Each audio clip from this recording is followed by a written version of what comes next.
Hi students, how are you. बेटा हम organic chemistry पढ़ रहे हैं और जो अपना पिछला टॉपिक था वो physical properties of haloalkanes हम पढ़ रहे थे और उसमें हमने बॉइलिंग पॉइंट स्टार्ट किया। बॉइलिंग पॉइंट के बारे में हमने पढ़ लिया था हेलो एल्केन्स के बारे में। अब मैं थोड़ा सा बॉइलिंग पॉइंट बताऊंगा हेलो अरेंज के बारे में।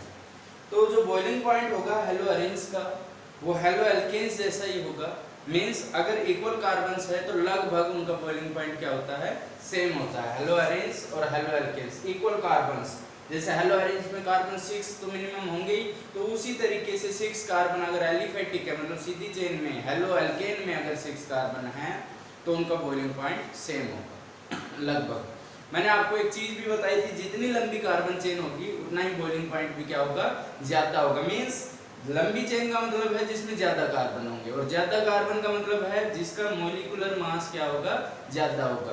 Greater the molecular mass higher will be the boiling point. अब इसी तरीके से अगर मैं बताऊं हेलो अरेंज के केस में कि हमारे पास ये है, ये हेलो अरेंज है जो मैं आपके सामने बना रहा हूं। Br लिख देता हूं, ब्रोमोबेंजीन है, ये क्लोरोबेंजीन है और ये फ्लोरोबेंजीन। अब आप ये बताइए, ठीक है हम इन्हीं का कंपेयर कर रहे हैं इन्हीं का बॉइलिंग पॉइंट, तो कैसे बताएंगे हम कि किसका बॉइलिंग पॉइंट ज्यादा है। तो वो हमें देखना पड़ेगा। फिर बात किस पे डिपेंड करेगी, साइज के ऊपर। और इनमें से सबसे बड़ा साइज किसका है, आयोडीन का बड़ा साइज होता है, मॉलिक्यूलर मास भी ज्यादा होता है, तो सिंपल सा हम क्या कहेंगे, बॉइलिंग पॉइंट इसका ज्यादा होगा। ठीक है, वजह आपको पता है, higher the molecular mass greater will be the boiling point. अब अगर मैं मेल्टिंग पॉइंट की बात करूं, ये है हमारे पास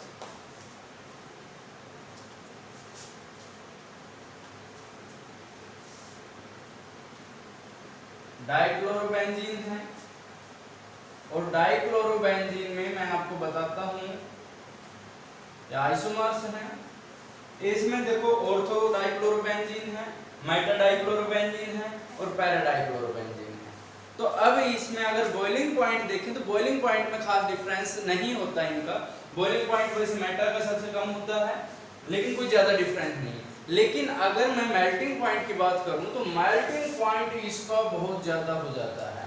हमेशा आपको याद रखना है सबसे ज्यादा मेल्टिंग पॉइंट पैरा वाले का होगा। और वजह इसकी सिमेट्री की वजह से, सिमेट्रिकल है। और मेल्टिंग पॉइंट हम किसका देखते हैं, सॉलिड का देखते हैं। तो जो सॉलिड के लिए क्रिस्टल लैटिस जो बनती है उस क्रिस्टल लैटिस में ये फिक्स बैठता है सिमेट्री की वजह से। अब फिक्स बैठ गया तो उस बॉन्ड को तोड़ना क्या हो जाता है, बहुत मुश्किल हो जाता है, ज्यादा एनर्जी रिक्वायर होती है, तो मेल्टिंग पॉइंट क्या हो जाता है, हाई। तो इन दोनों से अगर हम कंपेयर करें तो मेल्टिंग पॉइंट किसका ज्यादा होगा, पैरा वाले का। इस बात का आपको याद रखना, कई बार ये पूछा गया है। ठीक है, तो जो पैरा वाला है सिमेट्री की वजह से इसका बॉइलिंग पॉइंट ज्यादा, मेल्टिंग पॉइंट ज्यादा हो जाता है। ठीक है, अब इसके बाद मैं थोड़ा सा बताता हूं आप लोगों को डेंसिटी के बारे में। हेलो एल्केन्स की भी जो डेंसिटी है ना उसके बारे में जिक्र करेंगे। थोड़ा सा इसमें आपको कंसंट्रेट करना पड़ेगा, समझ आ जाएगा। आप देखिए कि जैसे मेरे पास है CH3 CH2 CH2 CH, CH3 CH2 CH2 Br and CH3 CH2 CH2 I. Now we have to find out the density. Means we are going to compare the density of these three molecules. आप बताइए इनमें से density सबसे ज्यादा किसकी होगी। तो आप देखना डेंसिटी किस पे डिपेंड करती है, डेंसिटी होती है मास बाय वॉल्यूम। मीन मास के डायरेक्टली प्रोपोर्शनल है और वॉल्यूम के इनवर्सली। अब हमारे पास एक संकट आया है। संकट ये है कि जब यहाँ से यहाँ गए तो साइज भी बड़ा है, मतलब वॉल्यूम भी बड़ा है, तो डेंसिटी घटनी चाहिए। मास भी बड़ा है तो इसका मतलब मास बढ़ा है तो डेंसिटी बढ़नी भी चाहिए। अब डेंसिटी बढ़नी भी चाहिए और डेंसिटी घटनी भी चाहिए। दो फैक्टर है, एक डेंसिटी को बढ़ा रहा है और एक डेंसिटी को क्या कर रहा है, कम कर रहा है। तो बेटा हम देखेंगे कि कौन सा एक्सटेंट में ज्यादा है, मींस मास वॉल्यूम के कंपैरिजन में ज्यादा बढ़ रहा है या वॉल्यूम मास के कंपैरिजन में ज्यादा बढ़ रहा है।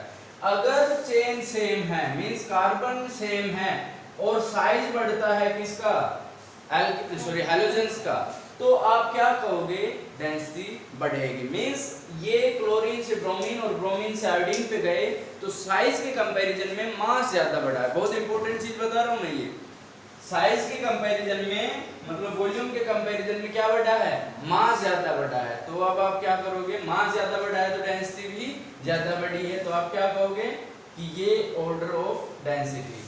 मींस इन तीनों में से सबसे ज्यादा डेंसिटी इसकी है। वजह क्या है कि इसका मास वॉल्यूम के कंपैरिजन में ज्यादा बढ़ा है। अगर मैं इसी चीज को लिख दूं इस तरीके से CH3I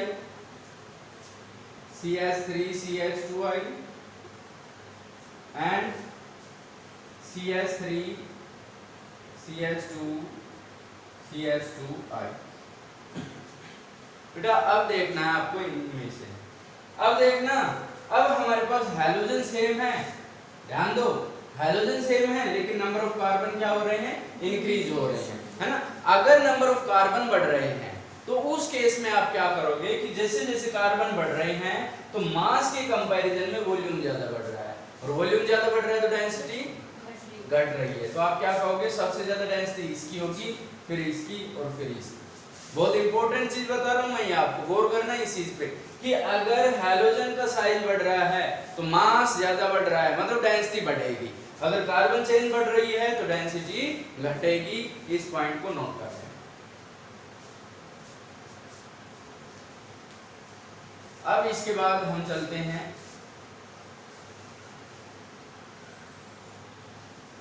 मैं आपको बता दूं, नेक्स्ट टॉपिक हमारा है डाइपोल मोमेंट। और डाइपोल मोमेंट आपने पढ़ा होगा 11th में, क्या होता है dipole moment, it is denoted by mu, that is the product of charge and distance. Distance किस पे डिपेंड करती है, साइज पे, बॉन्ड लेंथ पे, ठीक है। तो एक तो ये हो गया, और एक चीज मैंने आपको ये बताई थी कि ये क्या है, वेक्टर क्वांटिटी है, ठीक है। मींस अगर सेम डायरेक्शन में है तो ऐड हो जाएंगी। तो अब आप इस चीज को देखना कि जैसे हमारे पास है CH3Cl CH3F CH3Br and CH3I, इनमें से चार्ज सबसे ज्यादा किस पे है, फ्लोरीन पे है, और डिस्टेंस सबसे ज्यादा किसकी है, आयोडीन की। क्यों, साइज की वजह से, जितना बड़ा साइज उतनी ज्यादा बॉन्ड लेंथ उतनी ज्यादा डिस्टेंस। लेकिन चार्ज की वजह से सबसे ज्यादा होना तो इसका था, लेकिन इसके चार्ज पे डोमिनेट कर गया क्लोरीन का साइज। क्लोरीन पे चार्ज भी ठीक है और साइज इससे ज्यादा है, तो फ्लोरीन का होना सबसे ज्यादा चाहिए था, लेकिन सेकंड पोजीशन पे है। ये चीज भी, ये सीरीज अक्सर पूछ ली जाती है। कॉम्पिटिटिव जो एग्जाम होंगे उसमें MCQ जो पूछा जाता है उसमें आपसे क्या कहेंगे कि कौन सा ऑर्डर ठीक है इनमें से, और हम जनरली CH3F को सही बता देते हैं और हमारा क्वेश्चन क्या हो जाएगा, गलत हो जाएगा। तो हमारा ये जो ऑर्डर होगा डाइपोल मोमेंट का वो इस तरीके से होगा, ये आपको याद रखना। अब अगर इसी तरीके से मैं डाइपोल मोमेंट पता करूं किसका, एरोमेटिक कंपाउंड का, इसका अगर मैं बात करूं, जैसे ये है हमारे पास ClCl dichlorobenzene, dichlorobenzene and dichlorobenzene, ठीक है। हमने ये बताया था इसको हम किससे, एरो से रिप्रेजेंट करते हैं, कम इलेक्ट्रोनेगेटिव से ज्यादा इलेक्ट्रोनेगेटिव की तरफ। यहाँ कार्बन है, यहाँ कार्बन है, कार्बन से ज्यादा इलेक्ट्रोनेगेटिव कौन है, क्लोरीन, कार्बन से ज्यादा क्लोरीन, कार्बन से ज्यादा क्लोरीन, कार्बन से ज्यादा क्लोरीन, कार्बन से ज्यादा क्लोरीन, ज्यादा क्लोरीन। हमने कहा था कि अगर सेम डायरेक्शन में है तो ऐड हो जाएंगे, लेकिन अगर अपोजिट डायरेक्शन में है तो कैंसिल आउट। अब ये देखो, ये तो ऊपर की तरफ जा रहा है और ये नीचे की तरफ जा रहा है, तो इसका जो डाइपोल मोमेंट है वो क्या हो जाएगा, जीरो हो जाएगा। क्यों? एक दूसरे को कैंसिल आउट कर रहे हैं, अपोजिट डायरेक्शन में है। अब इनमें देखना, अगर हम देखें फॉर्मूले के हिसाब से देखें तो इसमें थीटा है 120 और इसमें थीटा है 60, ठीक है। अगर आप सिंपली देख के कहो तो ये थोड़ा सा इसके अपोजिट डायरेक्शन में जा रहा है कि नहीं, जबकि ये थोड़ा सा क्या जा रहा है, इसी की डायरेक्शन में। तो हम यहाँ से कंपेयर कर सकते हैं कि जो डायपोल मोमेंट होगा वो ऑर्थो वाले का ज्यादा होगा, किससे? मेटा वाले से। तो ये आपको याद रखना है। तो फिजिकल प्रॉपर्टीज में हमने पढ़ा था, एक तो फिजिकल स्टेट हम पढ़ चुके, बॉइलिंग पॉइंट हम पढ़ चुके, बॉइलिंग और मेल्टिंग पॉइंट पढ़ने के बाद हम डायपोल मोमेंट हम पढ़ चुके हैं, डेंसिटी हम पढ़ चुके हैं। अब एक चीज और मैं पढ़ा देता हूं, solubility, and that is also very important part. Next point है सोल्यूबिलिटी ऑफ हैलो एल्केन्स।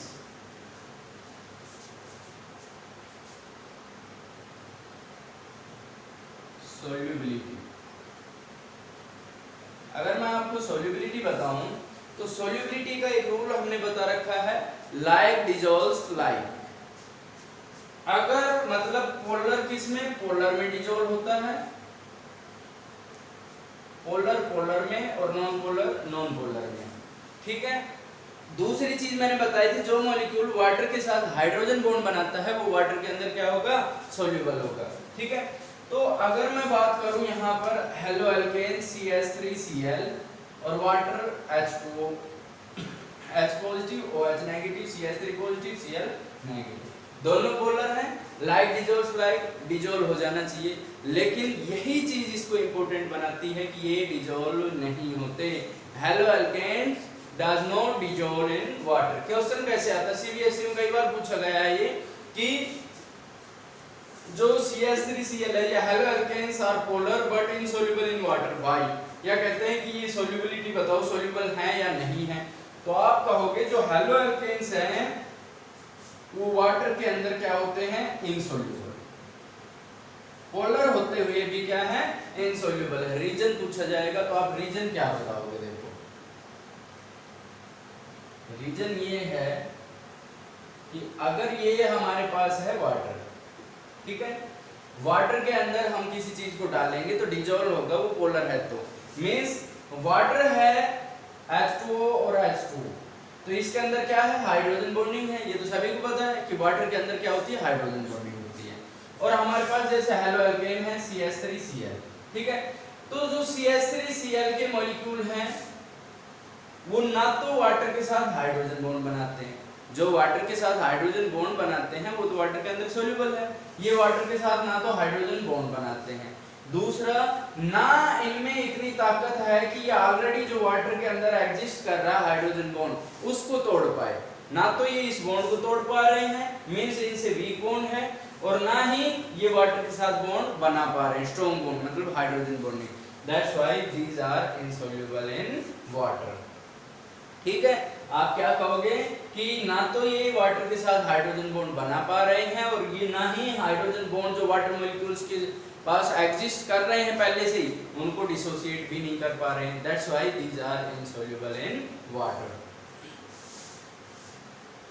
अब हम पढ़ेंगे chemical properties of haloalkanes. कुछ इंपॉर्टेंट रिएक्शंस हैं वो पढ़ेंगे। Chemical properties of haloalkanes।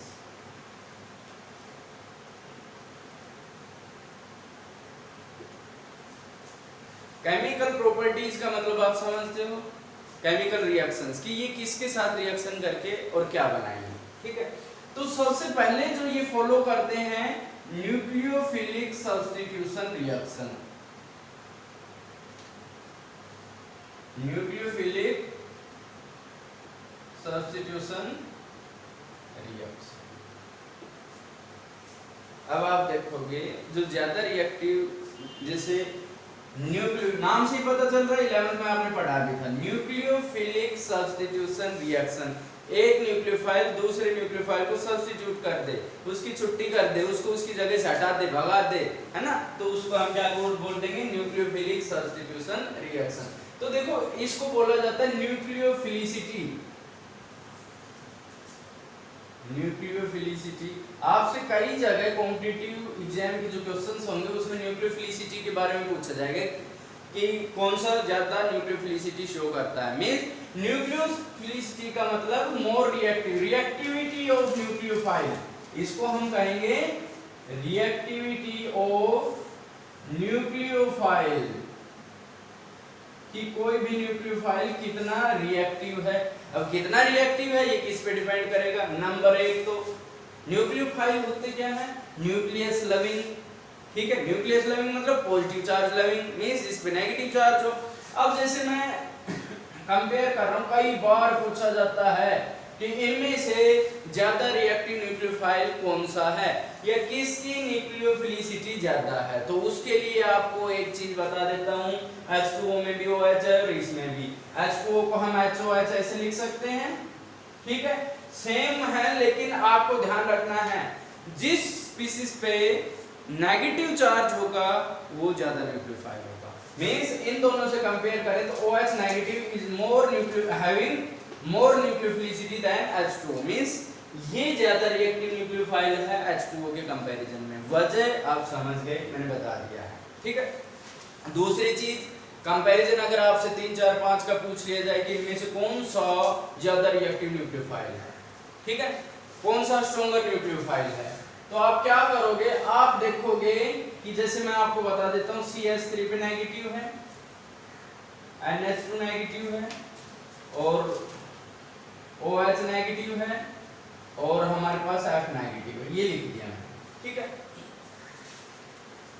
Negative charge तो सब पे ही हो गया, इसमें तो हमने देख लिया भाई इस पे नेगेटिव चार्ज है, न्यूक्लियोफिल हो। इसमें आप कहोगे जितना कम इलेक्ट्रोनेगेटिव होगा उतना ही ज्यादा न्यूक्लियोफाइल होगा। वजह बता रहा हूं कि जो कम न्यूक्लियोफाइल है वो आसानी से इलेक्ट्रॉन दे सकता है। न्यूक्लियोफाइल का काम क्या है, इलेक्ट्रॉन देना। Nucleus loving means positive charge पे अटैक करना। तो आप देखोगे कार्बन कम इलेक्ट्रोनेगेटिव है, नाइट्रोजन उससे ज्यादा है, ऑक्सीजन उससे ज्यादा है, फ्लोरीन सबसे ज्यादा है।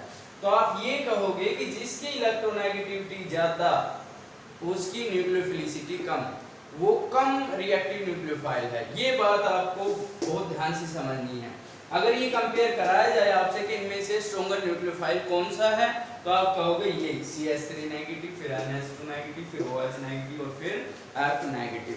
और जो स्ट्रॉन्गर न्यूक्लियोफाइल है वो वीकर न्यूक्लियोफाइल को क्या कर देता है, सब्स्टिट्यूट कर देता है, भगा देता है, जमीन छुड़वा लेता है, कब्जा ले लेता है उसकी जगह के ऊपर, ठीक है। अब कैसे लेता है, क्यों लेता है, किस तरह से लेता है, वो चीजें मैं आपको बताने जा रहा हूँ। जैसे कि फर्स्ट रिएक्शन हम पढ़ेंगे, जो न्यूक्लियोफाइल रिएक्शंस हैं, न्यूक्लियोफिलिक सब्स्टिट्यूशन रिएक्शंस हैं, उनके एग्जांपल लेंगे। पहले फर्स्ट एग्जांपल है सब्स्टिट्यूशन बाय अल्कोहल, अल्कोहल के द्वारा, ठीक। तो जैसे मैं आपको बताऊं, हमारे पास है CH3 CH2 Cl, ठीक है। अगर मैं यहाँ पर KOH ले लूं, ये जरूरी है कि एक्वस, एक्वस का मतलब क्या है, वाटर की प्रेजेंस है, ठीक है। तो उस केस में आप क्या कहोगे, यहाँ पर K पॉजिटिव है, यहाँ पर क्या है OH नेगेटिव, यहाँ पर क्या है Cl नेगेटिव। तो जो OH नेगेटिव है ये क्या है, न्यूक्लियोफाइल है, यहाँ पर Cl नेगेटिव है, ये क्या है, न्यूक्लियोफाइल है। तो जो OH नेगेटिव है वो क्या करेगा, Cl नेगेटिव को वहां से भगा देगा, सब्स्टिट्यूट कर देगा यहाँ से, ठीक है। क्या बनेगा, हमारे पास बनेगा CH3 CH2 OH plus KCl। आपको ये पॉइंट याद रखना है, एक्वस है या अल्कोहलिक है। अगर यहाँ पर अल्कोहलिक KOH हो जाता है तो मैं आपको बता देता हूँ एलिमिनेशन रिएक्शन होगी, जो हम नेक्स्ट पार्ट में पढ़ेंगे। आगे रिएक्शंस आएंगी एलिमिनेशन रिएक्शन। तो अभी हम सब्स्टिट्यूशन पढ़ रहे हैं, तो यहाँ हमें क्या लेना पड़ेगा, एक्वस KOH, ठीक है। दूसरा है substitution by alkoxy group, substitution by alkoxy group. Alkoxy group होता है, ईथर ग्रुप जो होता है उसको अल्कोक्सी ग्रुप बोलते हैं। तो जैसे हमारे पास है CH3 CH2 Cl, हमने ये क्यों लिया, क्योंकि हम इसकी केमिकल प्रॉपर्टीज पढ़ रहे हैं।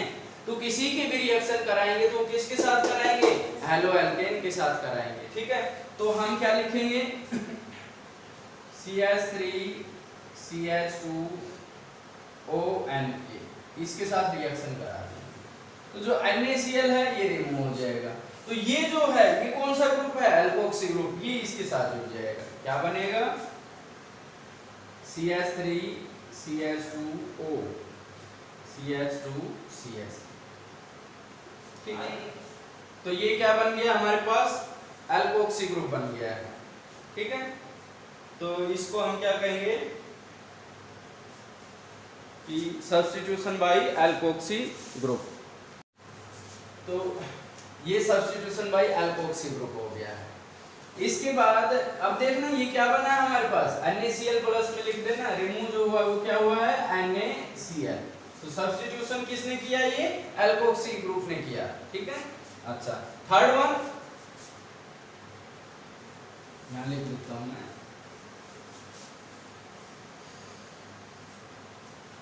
थर्ड वन सब्स्टिट्यूशन बाय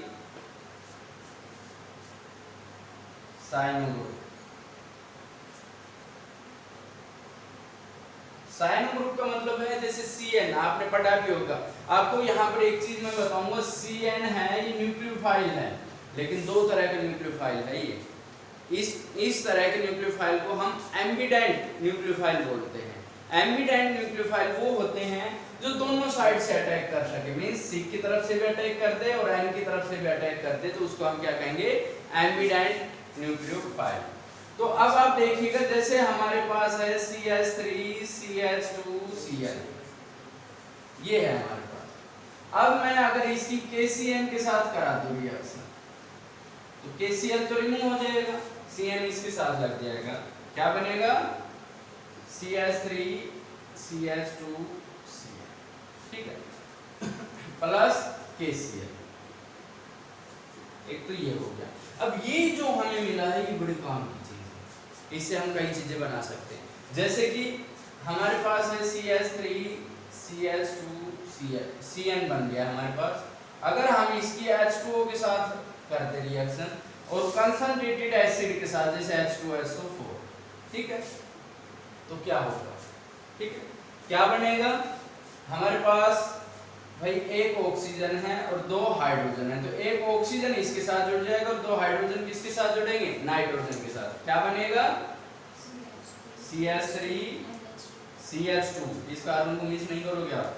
उसके बाद क्या बनेगा, C double bond O NH2। कौन सा ग्रुप होता है ये, अमाइड बोलते हैं। ठीक है, क्या बोलेंगे इसको, अमाइड। अगर मैं यहां पर लिख दूं CH3 CH2 CN और यहाँ पर 2 मोल्स ऑफ H2O ले लूं मैं, 2H2O, और यहाँ पर मैंने एसिड ले लिया डाइल्यूटेड H2SO4। ठीक है, तो अब आप इसमें देखोगे कि 2H2O मतलब HOH एंड HOS दो मॉलिक्यूल हैं। ठीक है, तो क्या बनेगा, इस कार्बन के साथ CO कार्बोक्सिलिक एसिड बनेगा COOH, ये ले लिया मैंने ये पार्ट COOH, क्या बना CH3 CH2 COOH। बचा हुआ बाद में लिख देंगे, क्या बचा है, एक नाइट्रोजन है और 3 हमारे पास हाइड्रोजन है, तो अमोनिया बन गया NH3। ठीक है, तो इस एक CN हमने प्रिपेयर किया, उससे हमने अमाइड भी बना लिया, कार्बोक्सिल अमोनिया भी बना लिया। ठीक है, उसके बाद अगर मैं कहूं कि CH3 CH2 CN है, इसकी मैं रिडक्शन कर दूं किसकी प्रेजेंस में, NaC2H5OH की प्रेजेंस में। ठीक है, तो ये जो है इसको हाइड्रोजन प्रोवाइड करेगा। रिडक्शन का मतलब क्या होता है, एडिशन ऑफ हाइड्रोजन। तो क्या होगा इसमें, 4 हाइड्रोजन प्रोवाइड कर रहा है, 2 हाइड्रोजन इसको और 2 हाइड्रोजन इसको। ठीक है, अमाइन बन जाएगा ये CH3 CH2, 2 हाइड्रोजन यहाँ लगेंगे, 2 यहाँ पर, तो CH2 NH। ये देखिए, तो एक साइनाइड से हमने ये 3 रिएक्शंस और कर ली हैं। इसको मेंडियस रिएक्शन बोलते हैं। इस रिएक्शन को याद रखना, नेम रिएक्शन में यूज होती है, ये अक्सर पूछ ली जाती है, मेंडियस रिएक्शन।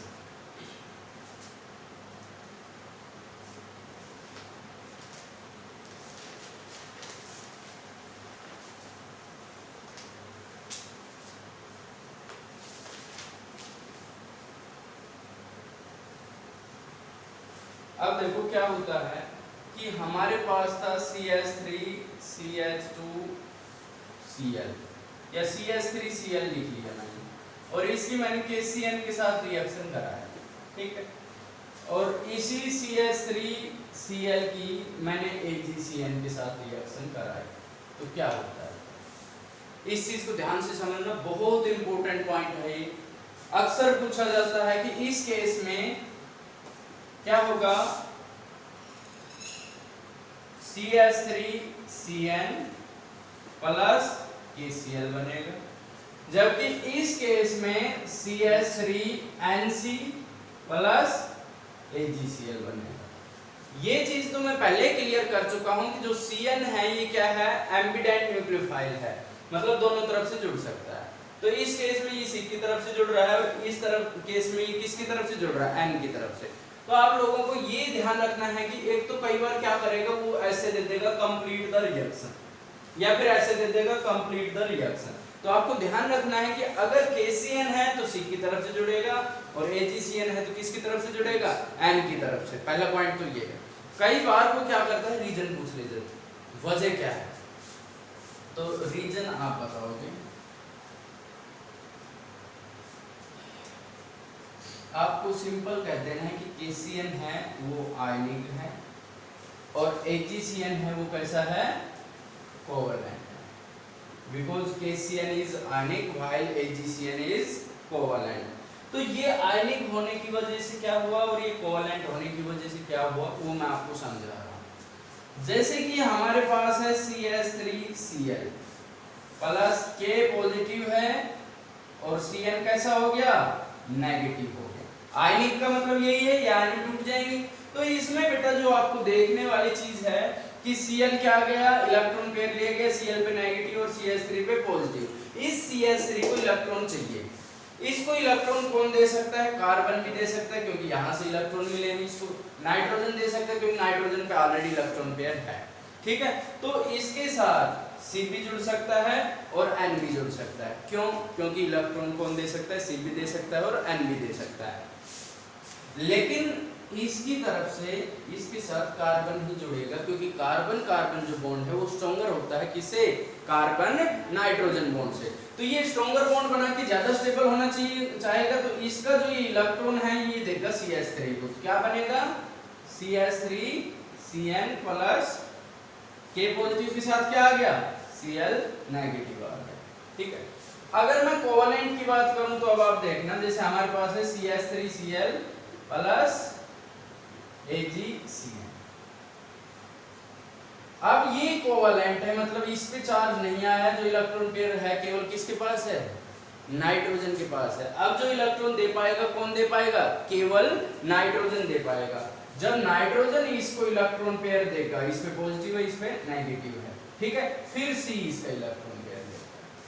तो ये क्योंकि इस केस में अवेलेबल ही इलेक्ट्रॉन पेयर किसके पास है, नाइट्रोजन के पास, इलेक्ट्रॉन दे ही नाइट्रोजन सकता है, इसलिए ये किसकी तरफ से जुड़े, नाइट्रोजन की तरफ से, CH3NC plus AgCl।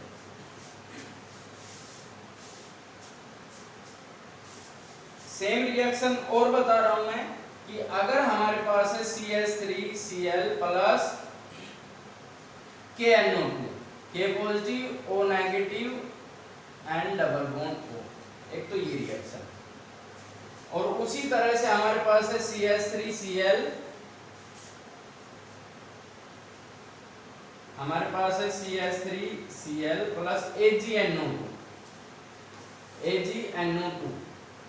And double bond O, single bond O, Ag और इस पे लोन, ठीक है। इस केस में O की तरफ से जुड़ेगा, इस केस में N की तरफ से। ये दोनों केसेस हैं जो बहुत पूछे जाते हैं, बार बार मैं कह रहा हूँ ध्यान देना है। इसमें C की तरफ से जुड़ा क्योंकि आयनिक था, इसमें N की तरफ से जोड़ा क्योंकि ये कोवैलेंट था। उसी तरीके से ये कैसा है, आयनिक है, और ये कैसा है, कोवैलेंट है। आयनिक की वजह से O पे नेगेटिव है, तो ये जो नेगेटिव है ये किसको दे देगा, CH3 को दे देगा। तो CH3 किसकी तरफ से जुड़ेगा, O की तरफ से, CH3ONO। ठीक है, इस केस में आयनिक है नहीं है, ये कोवैलेंट बॉन्ड है, तो जो इलेक्ट्रॉन पेयर है वो ओनली किसके पास है, ऑक्सीजन के पास है। तो ये किसकी तरफ, सॉरी नाइट्रोजन के पास है, तो ये किसकी तरफ से जुड़ेगा, नाइट्रोजन की तरफ से। तो क्या बनेगा, CH3NO2 प्लस AgCl। ये दोनों रिएक्शन आपको घर जाकर पढ़ना है, आपको ध्यान से पढ़ना है, बार बार देखना है, बार बार समझना है। नहीं समझ आए तो मेरे को बताना, मैं फिर से समझाऊंगा। ठीक है, कि अगर KCN के साथ है तो C की तरफ से जुड़ेगा, क्यों, क्योंकि आयनिक है। AgCN है तो N की तरफ से जुड़ेगा क्योंकि कोवैलेंट है।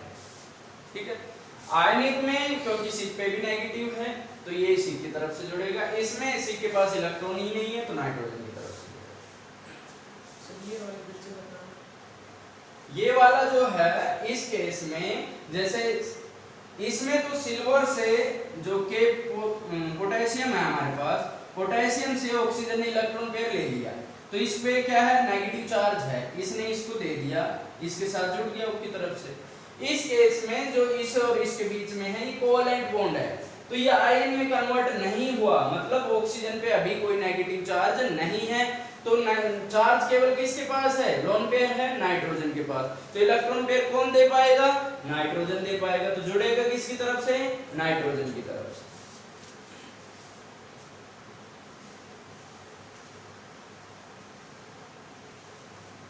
तो ये जो रिएक्शन थी, मेन रिएक्शन मैं करा चुका हूँ। रिएक्शन विद अमोनिया भी हम कर सकते हैं, कि जैसे हमारे पास है CH3 CH2 Cl, और मैं इसके अमोनिया के साथ करा दूं NH3 के साथ अल्कोहल की प्रेजेंस में।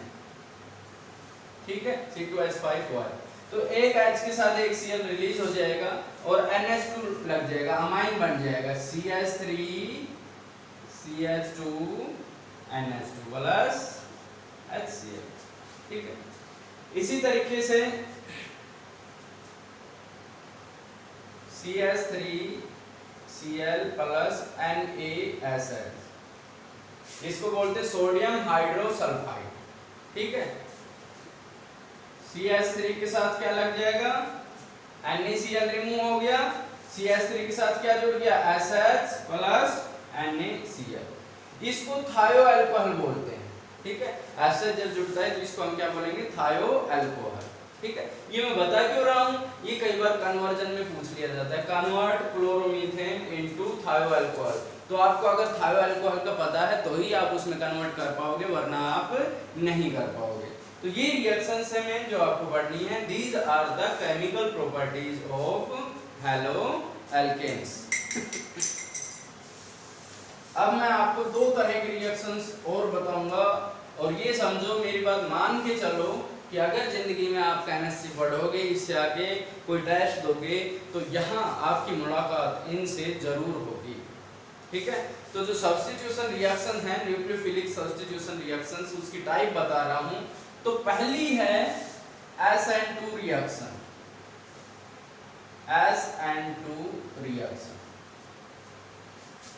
सब्स्टिट्यूशन न्यूक्लियोफिलिक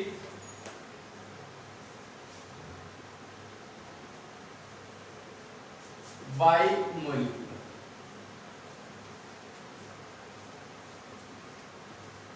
ठीक है, ये रिएक्शन है substitution nucleophilic bimolecular. Substitution nucleophilic और 2 किसको रिप्रेजेंट कर रहा है, बाइमोलिक्यूलर। तो अब आप क्या कहोगे कि जैसे हमारे पास है CH3Cl बेटा, और इसमें OH नेगेटिव है, वो न्यूक्लियोफाइल है, इसने अटैक कर दिया, ये रिएक्शन है। तो इसके लिए हम पढ़ेंगे। ठीक है, तो इसके लिए हम पढ़ेंगे, तो पहला स्टेप मैं लिख देता हूं कि इसमें है, ये जो फॉलो करती है, it follows second order reaction, second order reaction, बहुत इंपॉर्टेंट चीज बताऊंगा ये मैं आपको। सेकंड ऑर्डर रिएक्शन का मतलब क्या है, रेट है वो डिपेंड करता है किस पे, both of the reactant. Second order आपने केमिकल काइनेटिक्स में पढ़ा था, तो रेट डायरेक्टली प्रोपोर्शनल होगा किस पे, CH3Cl की कंसंट्रेशन पे और न्यूक्लियोफाइल की कंसंट्रेशन पे, दोनों पे डिपेंड कर रहा है। सेकंड ऑर्डर हो गया। दूसरी जो चीज मैं आपको बताने जा रहा हूं, the second one is it is one step reaction. ये जो रिएक्शन है ये एक ही स्टेप में टेक्स प्लेस कर जाता है। अब कैसे करती है वो मैं आपको बताऊंगा। एक एक स्टेप को, एक एक चीज को आपको बड़े ध्यान से समझना है। जैसे हमारे पास है CH3 और यहां पर है Cl, ठीक है। इसके ऊपर जो न्यूक्लियोफाइल है वो अटैक करेगा, तो न्यूक्लियोफाइल है इसमें वो करेगा पीछे की साइड से अटैक, ठीक है। OH ना, Cl ज्यादा इलेक्ट्रोनेगेटिव है इसलिए इस पे थोड़ा सा नेगेटिव चार्ज और इस पे थोड़ा सा कैसा चार्ज आ जाएगा, पॉजिटिव चार्ज आ जाएगा। इसने इस पे पीछे से अटैक किया है, तो देखो क्या होगा, ये एक बीच की स्थिति बनेगी कि कार्बन है, यहाँ पर हाइड्रोजन है, हाइड्रोजन है, हाइड्रोजन है, हल्का सा बॉन्ड इसके साथ कौन बना लेगा, OH नेगेटिव और Cl नेगेटिव। समझना इस चीज को मैं समझा रहा हूँ कि इसने इस पे अटैक किया तो एक ऐसी बीच की स्थिति आएगी, तो जो OH है इसने थोड़ा सा बॉन्ड इसके साथ बना लिया और जो Cl है ये बॉन्ड थोड़ा सा इसके साथ वीक हो गया, कमजोर हो गया, ठीक है। जैसे हम चाय बनाते हैं तो ऐसा नहीं है कि हमने गैस पे जो बर्तन रखा, पानी डाला, चीनी, चाय पत्ती, दूध डाला और चाय बन गई, नहीं, एक बीच की स्थिति भी बनती है, प्रोसेस चलता है, ये वो बीच की स्थिति है। अब यहाँ पर भी मैं एक चीज आपको बताऊंगा, अगर ये ज्यादा समय के लिए रुके तो इसको हम क्या बोलते हैं, इंटरमीडिएट। बीच का जो बनता है उसको इंटरमीडिएट। लेकिन इस रिएक्शन में ये बहुत देर के लिए होती है स्टेट, इसलिए इसको बोलते हैं ट्रांजिशन स्टेट। ट्रांजिशन स्टेट समझना बेटा, अगर लंबे समय के लिए, थोड़ा सा ज्यादा समय के लिए बने तो इंटरमीडिएट, कम समय के लिए ट्रांजिशन स्टेट। फिर इसके बाद क्या होता है, इसके बाद ये बॉन्ड टूट जाएगा, ये जुड़ जाएगा इसके साथ। तो आप इस चीज को देखना कि OH यहाँ H H और H प्लस Cl नेगेटिव, ये हमारे पास फाइनल प्रोडक्ट बना। तो इसमें मैं आपको दो तीन चीजें बताना चाहूंगा, जो चीजें मैं डिस्कस करना चाहता हूँ उस पर फोकस करें, नोट बाद में करना, ये वीडियो देख के कर लेना बाद में, पहले समझो कि जो OH नेगेटिव है इसने बैक साइड से अटैक क्यों किया। पहली चीज वजह ये है कि अगर ये फ्रंट साइड से अटैक करता तो क्योंकि इस पे भी नेगेटिव चार्ज है और इस Cl पे भी कैसा चार्ज है, नेगेटिव, ये नेगेटिव रिपेल करते और इस पे अटैक नहीं कर पाता, इसलिए सबसे बढ़िया जगह इसको कहां से मिली, पीछे से अटैक करती है, धोखेबाज है ये, ठीक है, हमेशा पीठ पे वार करता है। दूसरा आप देखो कि ये जो OH यहाँ जुड़ा है तो पहले H इधर थे और बाद में कहां चले गए, उधर चले गए। इसको वाल्डन इन्वर्जन बोलते हैं। अक्सर इसका जिक्र भी हो जाता है कि इन्वर्जन क्या है, या एसेंटो में इन्वर्जन होती है कि नहीं होती है, तो कैसे होती है। इन्वर्जन का मतलब इसने रिपेल करके और इनको उधर भेज दिया। जैसे छाता होता है, तेज हवा चले तो एकदम से पलट जाता है, उसी तरीके से जैसे ये पहले इधर थे और अब कहां चले गए, दूसरी तरफ चले गए, इसको हम क्या बोलते हैं, इन्वर्जन बोलते हैं। ठीक है, इस पॉइंट को आपको बहुत अच्छे से समझना है, नहीं समझ में आया तो मेरे से बार बार पूछना है। अब इसमें एक चीज और बता देता हूं कि order of reactivity, order of reactivity कि अगर मैं कहूं कि मेरे पास प्राइमरी है, मेरे पास सेकेंडरी है और मेरे पास टर्सरी है, तो किसकी रिएक्टिविटी ज्यादा होगी इस केस में। तो इस केस में रिएक्टिविटी सबसे ज्यादा किसकी होगी, प्राइमरी की, फिर सेकेंडरी की और फिर टर्सरी की। उसकी भी मैं वजह बता देता हूँ। प्राइमरी तो मैंने यहाँ बना दिया है, बना रखा है, आप लोगों ने देखा है। आप यहाँ पे देखो कि मैं अगर यहाँ पर टर्सरी बना दूं, CH3 CH3 CH3 और Cl, यहाँ पर OH नेगेटिव अटैक करेगा, ठीक है। यहाँ पर तो OH था, छोटा सा ग्रुप था, छोटा सा एटम है, लेकिन यहाँ CH3 है, ये बड़ा है, इलेक्ट्रॉन क्लाउड भी इसका क्या होगा, बड़ा होगा। अब ये क्या करेगा, मतलब स्टेरिक हिंड्रेंस हो गई, भीड़ भाड़ हो गई, इस OH को अटैक करने के लिए कम जगह बची, आसानी से नहीं जुड़ पाएगा, भीड़ में से गुजरना पड़ेगा, टाइम ज्यादा लगेगा, रिएक्टिविटी डिक्रीज हो जाएगी। तो अगर SN2 के केस में आपसे पूछा जाए, ये कम पूछा जाता है कि SN2 में कौन सा भाई प्राइमरी ज्यादा होगा, सेकेंडरी या टर्सरी, ये ज्यादा पूछा जाता है। आपको दे दिया प्राइमरी बना के दे दिया, कोई सेकेंडरी दे दिया और एक टर्सरी दे दिया, और कहेगा अरेंज करो इंक्रीजिंग ऑर्डर ऑफ रिएक्टिविटी या डिक्रीजिंग ऑर्डर ऑफ रिएक्टिविटी। आपको पहचान करनी है, प्राइमरी जो होगा वो ज्यादा होगा, सेकेंडरी कम और टर्सरी सबसे कम। किस केस में? SN2 के केस में। ये बात आई समझ में? दूसरी चीज मैं आपको चलो बता दूंगा, दूसरा जो इसका टाइप है वो क्या है? SN1। SN1 और बता देता हूं, आज का लास्ट टॉपिक है।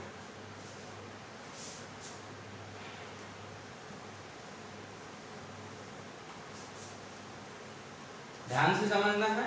SN2 और SN1 का नेक्स्ट जो वीडियो होगा, पहले उसमें हम इसके एग्जांपल्स रखेंगे, इसमें बार बार कैसे क्वेश्चन आते हैं वो बताएंगे। तो अब आता है हमारे पास SN1, मतलब सब्स्टिट्यूशन न्यूक्लियोफिलिक यूनिमोलिकुलर।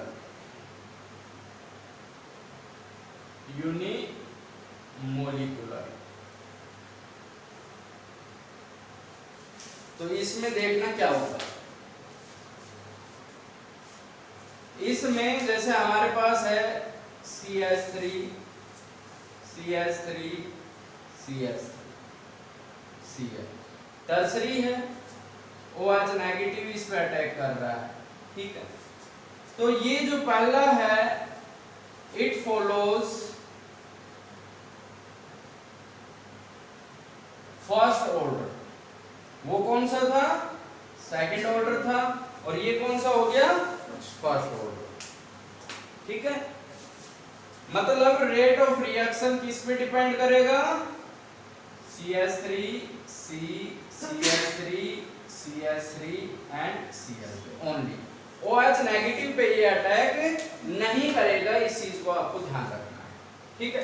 वजह मैं बताऊंगा अभी क्यों, ठीक है। दूसरा, these are two step reactions। ये जो रिएक्शन है ये किसमें? दो स्टेप में टेक्स प्लेस करती है। कैसे करती है? पहला स्टेप मैं बताता हूं कि जो CH3 C CH3 CH3 Cl, ये डिसोसिएट हो जाता है कार्बोकैटायन में। Cl ज्यादा इलेक्ट्रोनेगेटिव है, इलेक्ट्रॉन पेयर ले जाएगा, Cl पे कैसे चार्ज आ जाएगा? नेगेटिव, और C पे कैसे चार्ज आ जाएगा? पॉजिटिव। तो आप क्या लिखोगे इसको? CH3 C CH3 CH3 positive plus Cl negative, ठीक है। ये फर्स्ट स्टेप है।